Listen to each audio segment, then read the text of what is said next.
Good morning to all of you. আজকে সকালটা অনেকটা সুন্দর, একদম কুয়াশাপূর্ণ। আর এরকম লাগতেছে যেন এটা ঠান্ডার সিজনের প্রথম দিন।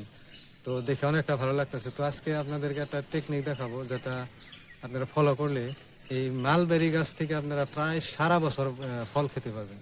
তো আপনারা দেখতে থাকুন। আমাদের ইন্ডিয়ান শর্ট মালবেরি, এটা আছে পাকিস্তানি লং মালবেরি, যেটা এত পর্যন্ত লম্বা হয়। তো এটা ধারালো কেসি দিবেন, এরকম কেসি দিয়ে টিপ কেটে দিবেন, টিপ অফ দ্য ব্রাঞ্চ, মানে ডালের একদম মাথাটা কেটে দিবেন এরকম।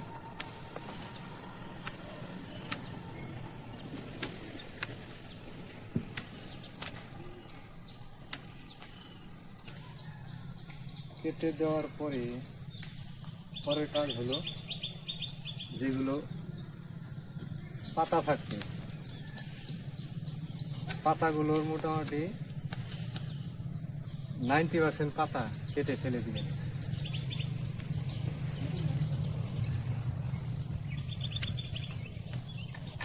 ব্লেড ইউজ করতে পারেন পাতা কাটার জন্য, সহজ হয়। জাস্ট আসলে যেগুলো দিয়ে কাটা হয়, কাটাগুলো অস্ত্রগুলো যে ধার হয়, অনেকটা ধারের প্রয়োজন। কারণ যে ব্রাঞ্চের টিপগুলো কাটতেন, ওইগুলো যদি কাটাটা ঠিকভাবে না হয়, তবে ওই জায়গায় ফাঙ্গাস লাগার চান্স থাকে।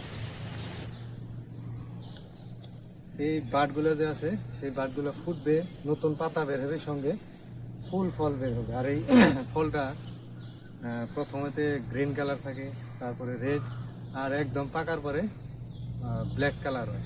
আর যখন ব্ল্যাক কালার হবে তখন এটা মিঠা লাগবে। আর যখন এটা গ্রিন এবং রেড কালার থাকে তখন অনেকটা টক হয়।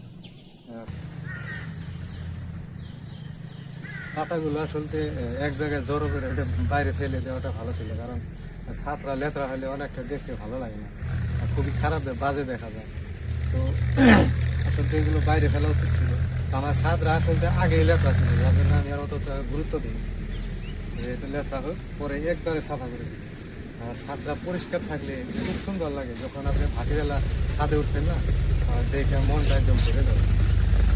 তো এইভাবে কাটিং করার পরে কিছুদিন পরে দেখেন যে ভিডিওটা দেখার জন্য